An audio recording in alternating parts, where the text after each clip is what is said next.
Millet Marvels, changing the way world eats by Tenali Double Horse.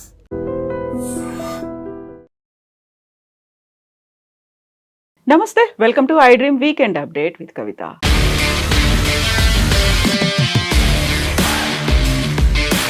Kaleshwaram project KCR సర్కార్ అత్యంత ప్రతిష్టాత్మకంగా చేపట్టిన ప్రాజెక్ట్. అదే స్థాయిలో వివాదాలు, ఆరోపణలు ఇవన్నీ కూడా ముందు నుంచి కనిపిస్తున్నాయి. ఇప్పుడు సరికొత్త చర్చ మొదలైంది.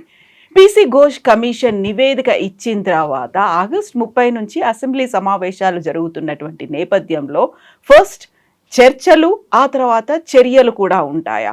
యాక్చువల్గా ఎందుకని కాళేశ్వరం ప్రాజెక్టు మీద ఇంత తీవ్ర స్థాయిలో చర్చ మొదలైంది? మనతో పాటుగా ఉన్నారు మన తెలంగాణ ఎడిటర్ దేవులపల్లి అమర్ గారు. సార్ నమస్తే. సార్, అసెంబ్లీ సమావేశాలు అవుతున్నాయి అంటే యూజువల్గానే ఏదో ఒక చర్చ అనేది ఉంటుంది, బిల్లులు ఉంటాయి, తీర్మానాలు ఉంటాయి, ఇవన్నీ అనుకున్నాం. బట్ అసెంబ్లీ సమావేశాలు ఒక కాళేశ్వరం ప్రాజెక్టు మీద జరగబోతున్నాయి అనేటువంటి వాదన.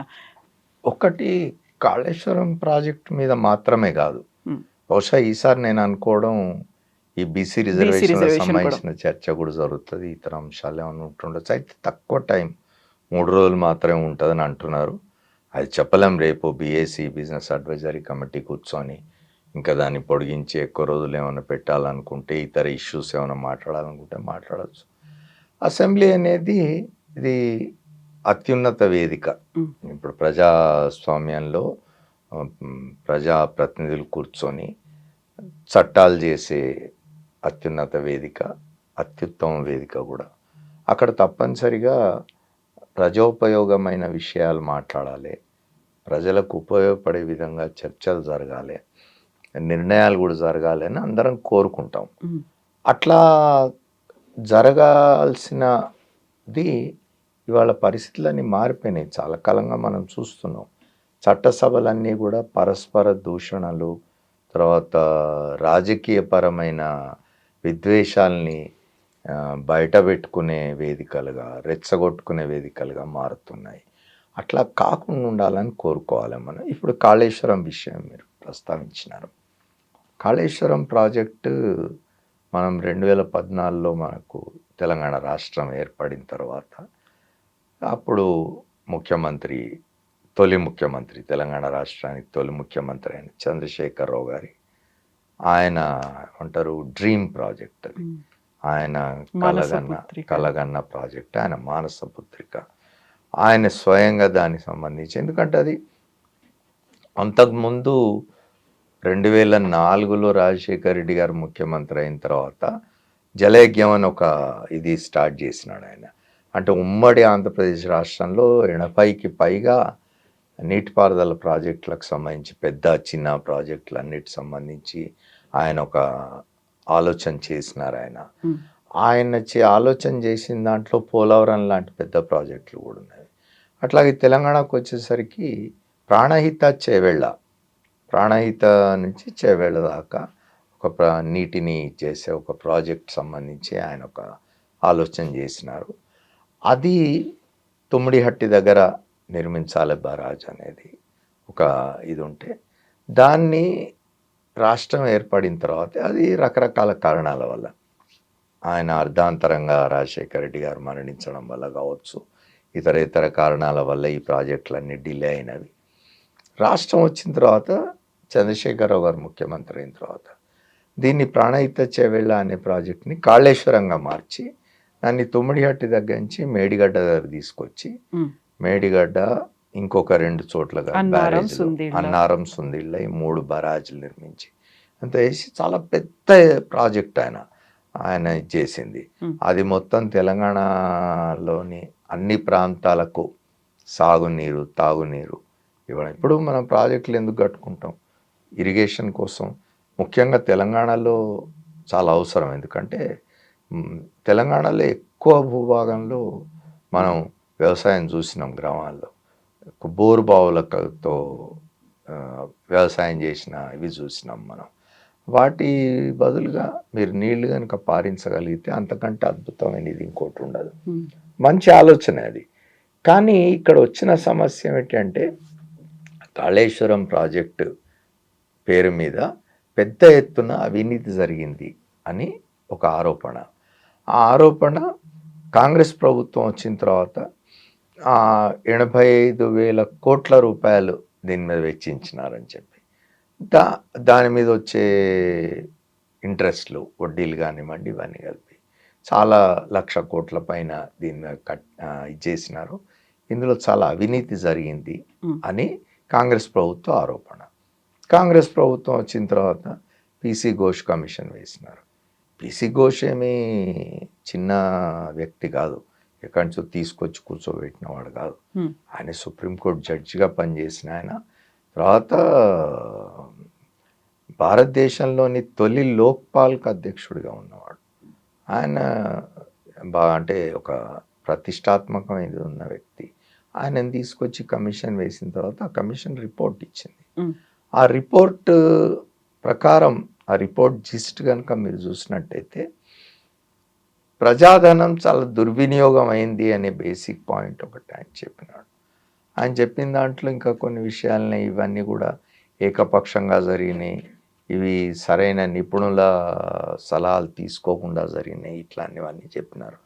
బట్ దాని మీద ఇప్పుడు ఎవరైతే ప్రధానంగా దీనికి బాధ్యులైన వాళ్ళు అంటే అప్పటి ముఖ్యమంత్రి చంద్రశేఖరరావు కానీ, అప్పుడు ఇరిగేషన్ మంత్రిగా ఉన్న హరీష్ రావు గారు కానీ, అప్పుడు ఆర్థిక మంత్రిగా ఉన్న ఈటల రాజేందర్ కానీ, ఇట్లాంటి వాళ్ళందరి మీద కూడా ఇవాళ ఉన్న ప్రభుత్వం ఆరోపణలు చేస్తుంది. వీళ్ళు దానికి కౌంటర్ ఇస్తూ ఉన్నారు. వీళ్ళు దీనికి సంబంధించి కోర్టుల్ని కూడా ఆశ్రయించినారు. ఇక్కడ మనం మాట్లాడుకోవాల్సింది ఏమిటి అంటే, ఇప్పుడు అసెంబ్లీలో దాని మీద చర్చ పెడతామని చెప్తూ ఉన్నారు. ఇప్పుడు ఆ చర్చ జరుగుతున్నప్పుడు కేసీఆర్ వచ్చి అసెంబ్లీలో మాట్లాడతారా, కౌంటర్ చేస్తారా? ఎందుకంటే ఆయన మీదనే ప్రధానమైన ఆరోపణ ఉంది కదా. ఆయన ఎవరిని సంప్రదించకుండా, ఎవరి టెక్నికల్ ఎక్స్పర్ట్స్ని చేయకుండా తన పద్ధతి, తన ఇష్టం వచ్చినట్టు చేసినాడని చెప్పి. అయితే మధ్యలో ఎక్కడో ఒకసారి కేసీఆర్ మాట్లాడుతూ అన్నాడు, ఇప్పుడు అవన్నీ నేను ఎట్లా చేస్తాను, నేను ఒక ఆలోచన చేస్తాను, ఒక ప్రాజెక్ట్ కట్టాలి, ఆ ప్రాజెక్ట్ ద్వారా తెలంగాణ ప్రాంతం అంతటా నీళ్లు వారించాలి, లక్షల కోట్ల ఎకరాలకు నీళ్ళు ఇవ్వాలి అని చెప్పినాం, ఇచ్చినామని కూడా చెప్తున్నారు ఆయన. ఇప్పుడు మేము ఇన్ని రిజర్వాయర్లు కట్టినాం కదా, ఓ రంగనాయక సాగర్ కావచ్చు, ఒక అదేంటి ఇంకోటి పేర్లు జ్ఞాపకం రావడం లేదు, 3 పేర్లు ఉన్నాయి. రిజర్వాయర్లు కట్టినాము. ఆ రిజర్వాయర్లలో మీరు ఇవాళ ఆపినారు, కొండపోచమ్మ సాగర్ కానీ, రంగనాయక సాగర్ కానీ, ఇవన్నీ ఇంకొక సాగర్ ఏదో ఉంది. ఈ 3 ద్వారా మేము నీళ్లు చాలా ప్రాంతాలకు ఇచ్చినాము, ఇస్తున్నాము. మీరు కావాలని రాజకీయ ఉద్దేశాలతో దాన్ని ఆపినారని చెప్తున్నారు. కానీ ఒకటి, అది బ్యాడ్ లక్ అనుకోవాలా, ఇంకోటి అనుకోవాలా, బీఆర్ఎస్కి సరిగ్గా 2023 ఎన్నికలకు ముందే ఆ మేడిగడ్డ బరాజ్లో ఒక ఇది కుంగింది. దాన్ని తప్పనిసరిగా కాంగ్రెస్ దాన్ని ప్రచారానికి వాడుకున్నది, అడ్వాంటేజ్గా తీసుకుంది. అది వ్యతిరేకమైన ఇంపాక్టే క్రియేట్ చేసింది బీఆర్ఎస్కి అని అనుకోవాలి. బీఆర్ఎస్ ఓటమిలో అది కూడా ఒక భాగం. ఆ కారణంగా కూడా బీఆర్ఎస్ ఓటమి జరిగిందని చర్చ జరుగుతున్నది. ఇప్పుడు చూడాల్సింది ఏమిటంటే, రేపు మరి అసెంబ్లీకి కేసీఆర్ వస్తారా రారా? ఎందుకంటే శాసనసభ ఏర్పడిన నాటి నుంచి కాంగ్రెస్ పక్షం అంటే ప్రభుత్వ పక్షం కేసీఆర్ని రమ్మంటున్నది. నువ్వు శాసనసభకు రా, శాసనసభకు ఎన్నికైన వాడివి, నువ్వు శాసనసభకు రావాలి, ప్రతిపక్ష నాయకుడి పాత్ర నిర్వహించాలని చెప్తున్నారు. కేసీఆర్ వెళ్ళడానికి ఇష్టపడ్డాను. మరి రేపు తెలంగాణ శాసనసభకు, ఎందుకంటే కాళేశ్వరం మీద చర్చ జరుగుతున్నది కాబట్టి, కాళేశ్వరం అనేది కేసీఆర్ తీసుకున్న ఒక ప్రెస్టీజియస్ ప్రాజెక్ట్ కాబట్టి, దాని మీద ఇన్ని నీలి నీడలనండి, ఆరోపణలనండి, లేదా పీసీ ఘోష్ కమిషన్ నిర్ధారించిన వ్యవహారాల విషయాలనండి, వాటి మీద మాట్లాడడానికి ఆయన శాసనసభకు వస్తారా లేదా? రేపటి శాసనసభలున్నాయి, సమావేశాలున్నాయి. మరి ఆయన వస్తారా లేదా అనే దాని మీద చాలా ఆసక్తి ఉన్నది, చాలా చర్చ జరుగుతున్నది. చూడాలి మరి ఆయన వస్తారా, లేకపోతే హరీష్ రావు లాంటి వాళ్ళతో మాట్లాడిస్తారా అనేది చూడాలి మనం. ఇప్పుడు కాళేశ్వరం ప్రాజెక్టులోనే ఇర్రెగ్యులారిటీస్ ఉన్నాయి అనేది పీసీ ఘోష్ కమిషన్ ఏర్పాటుకు ప్రధాన కారణం. బట్ పీసీ ఘోష్ కమిషన్ ఇచ్చినటువంటి రిపోర్ట్లోనే ఇర్రెగ్యులారిటీస్ అనేవి ఉన్నాయి అని ఇప్పుడు హైకోర్టు దాకా కూడా వెళ్ళారు. ఆ రిపోర్ట్కి సంబంధించి దానికి సంబంధించి పదే చెప్తున్నారు. మీకు గుర్తుంటే అప్పట్లో ఇరిగేషన్ మంత్రిగా ఉన్న హరీష్ రావు గారు ఇప్పటికి 2-3 సార్లు వాళ్ళ పార్టీ వాళ్ళ నాయకుల కోసం లేదా మీడియా కోసం అని చెప్పి పవర్ పాయింట్ ప్రజెంటేషన్స్ ఇచ్చి చెప్తున్నారు ఆయన ఇది చేస్తున్నారు. సెంట్రల్ వాటర్ కమిషన్ ఏం చెప్పింది, లేకపోతే ఉమాభారతి గారు ఏం చెప్పినారు ఈ కాళేశ్వరం విషయంలో, ఎవరి వ్యాఖ్యానాలు ఏమిటి, కాళేశ్వరాన్ని ఎవరు ఎట్లా ప్రశంసించినారు, ఇట్లాంటివన్నీ కూడా చెప్తున్నారు.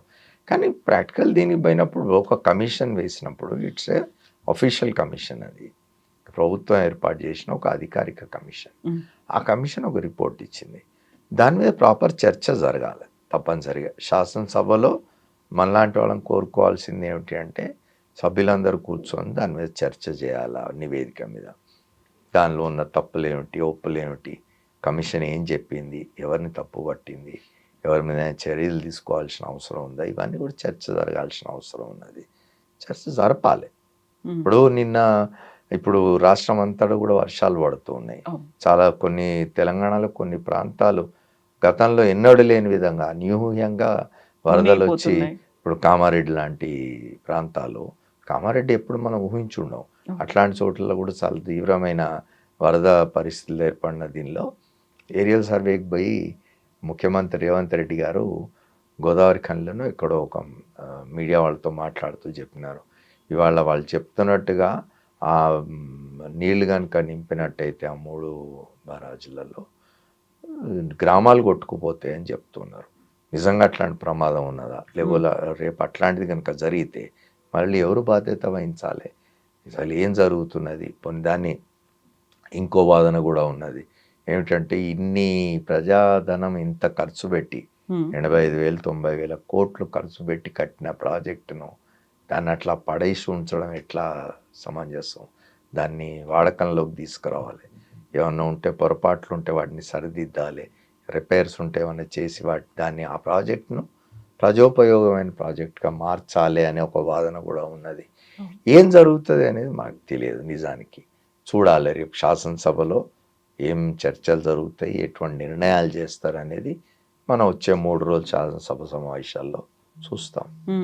యాక్చువల్గా ఇక్కడ 2 పార్టీలకి సంబంధించి ఆరోపణలు ఉన్నాయి, ప్రత్యారోపణలు, వాదోపవాదాలు ఇవన్నీ కంటిన్యూ అవుతున్నప్పుడు మీరు చెప్పినట్టుగా అక్కడ ఉన్నటువంటి టెక్నికల్గా ఇర్రెగ్యులారిటీస్ ఉన్నాయా? ఇప్పటికైతే అందులో జరిగినటువంటి అక్రమాలు కావచ్చు, కమిషన్ల గురించి కాదు మాట్లాడుకుంటోంది, కేవలం ఇర్రెగ్యులారిటీస్ ఇవన్నీ ఉన్నాయనుకున్నప్పుడు ఉన్నటువంటి టెక్నికల్ ఇష్యూస్, లేకపోతే ప్రజలకు కావాల్సినటువంటి ఒక క్లియర్ పిక్చర్ ఇవ్వడానికి ఈ 2 పార్టీలే ఆ క్లారిటీ ఇవ్వాల్సిన అవసరం ఉందంటారా, లేకుంటే కేంద్రం కూడా జోక్యం తీసుకోవాల్సిన అవసరం ఉందా? ఎందుకంటే కేంద్రం తరఫున కూడా దీనికి సంబంధించినటువంటి డ్యామ్ సేఫ్టీకి సంబంధించి కావచ్చు, మిగతావన్నీ కూడా అక్కడ పర్మిషన్స్ అనేవి రాలేదు అనేటువంటి మాట కూడా వినిపించింది. కాబట్టి ఇప్పుడు రాలేదు అని ఇప్పుడు ప్రభుత్వ పక్షం చెప్తూ ఉన్నది.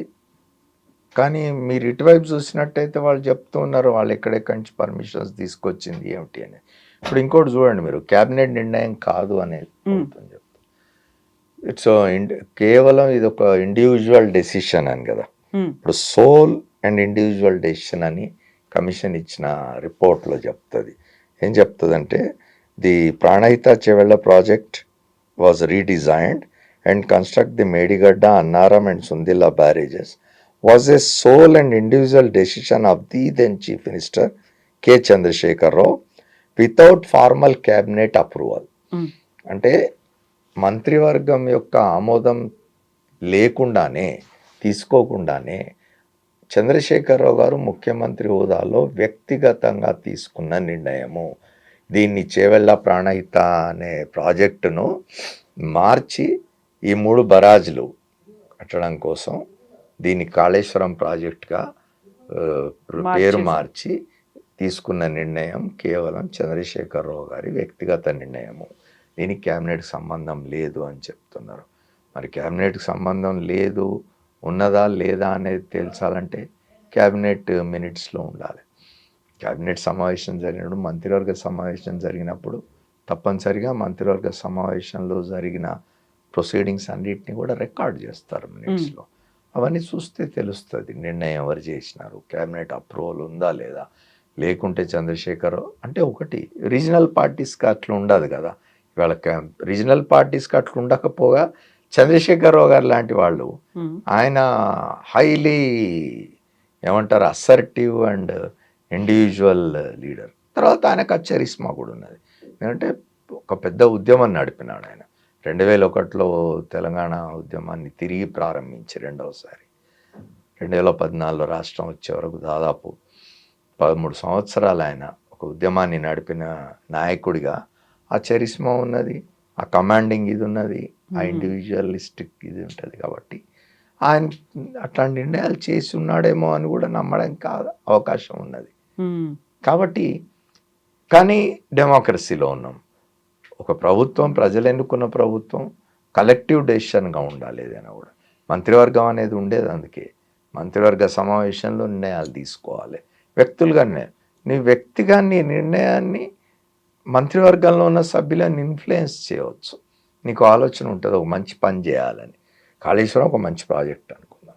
కాళేశ్వరం లాంటి ప్రాజెక్టు పెడితే ఇంత ఏదో జరుగుతుంది అని ఆ మంత్రివర్గంలో సభ్యుల్ని ఇన్ఫ్లుయెన్స్ చేసి వాళ్ళతో కలెక్టివ్ నిర్ణయం తీసుకునే విధంగా చేయాలి. అట్లా చేసినారా లేదా? ఇవన్నీ కూడా వస్తాయి, చర్చ జరుగుతుంది, ఇవన్నీ కూడా రికార్డ్స్ బయటకు వస్తాయి. గవర్నమెంట్స్ అనేవి కంటిన్యూటీ. కాబట్టి భారత రాష్ట్ర సమితి అధికారంలో ఉన్న 9.5 సంవత్సరాలు 10 సంవత్సరాలు ఆ కాలంలో ఏం జరిగింది, ప్రభుత్వంలో మంత్రివర్గ సమావేశాల ప్రొసీడింగ్స్ ఏమిటి, ఏం మాట్లాడినారు ఏమిటి అనేది రికార్డ్స్ ఉంటాయి. ఇప్పుడున్న ప్రభుత్వానికి అందుబాటులో ఉంటాయి రికార్డ్స్ అని. వాళ్ళు తప్పనిసరిగా రేపు చర్చకు పెట్టవచ్చు. ఏమొస్తాయో బయటికి చూడాలి. చర్చల తర్వాత చర్యలు కూడా ఉంటాయా అనేది కూడా హైకోర్టు కూడా అదే అడిగింది. ఫస్ట్ చర్చల తర్వాత చర్యల ఏముంటాయి అనేది. ఇప్పుడు ఇది పొలిటికల్గా ఇప్పుడు బీజేపీ లాంటి వాళ్ళు సవాల్ చేస్తూ ఉంటారు కాంగ్రెస్ ప్రభుత్వాన్ని, రేవంత్ రెడ్డి గారిని.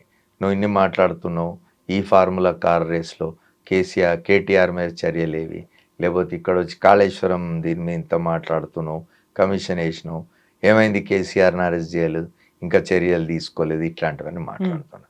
అయితే అంత ఆషామాషిగా ఉండదు కదా ఏదైనా కూడా. ఒక ఇష్యూ మీద ఒక కేసు పెట్టాలి, ఒక వ్యక్తిని, అందున ముఖ్యమంత్రిగా పనిచేసిన వ్యక్తిని, అంత ఇది ఉన్న నాయకుడిని ఆయన మీద కేసు పెట్టాలి అంటే అంత ఆషామాషిగా ఉండదు. దానికి సంబంధించి కమిషన్ రిపోర్టు, దాని మీద ఆయన బాధ్యత ఎంత ఉంది ఏమిటి, ఇవన్నీ చాలా క్షుణ్ణంగా చూసిన తర్వాత లీగల్ ఒపీనియన్ తీసుకొని లీగల్ ఎక్స్పర్ట్స్ తీసుకున్న తర్వాతనే ప్రభుత్వం ఆ చర్యలు తీసుకుంటుంది. అట్లా ఆషామాషిగా పోయి అరెస్ట్ చేసి లోపల పెట్టడం ఉండదు. Yes sir, thank you so much sir. Thank you sir. And for more videos, Please subscribe to iDream. Please subscribe to iDream. Please subscribe iDream. And please subscribe to iDream. For more videos, subscribe to iDream. please like, share and subscribe to the channel. Congratulations, iDream. Subscribe to iDream. Subscribe to iDream. So subscribe to iDream Media. iDream की iDream team अंदर की huge congratulations. Please subscribe iDream Media. Please subscribe to iDream. Subscribe iDream. Please subscribe to iDream. iDream అంటే నా కళల ఛానల్ను subscribe చేసుకున్న నోరు తిరుగుతలేదు, మీరైతే గంట గుర్తు కొట్టండి. For more such videos, please subscribe to iDream. Subscribe to iDream. Please subscribe to iDream. Please subscribe iDream Media. Please do subscribe to iDream. Please subscribe to iDream Media. For best entertainment and information, please subscribe iDream. And don't forget to subscribe to iDream.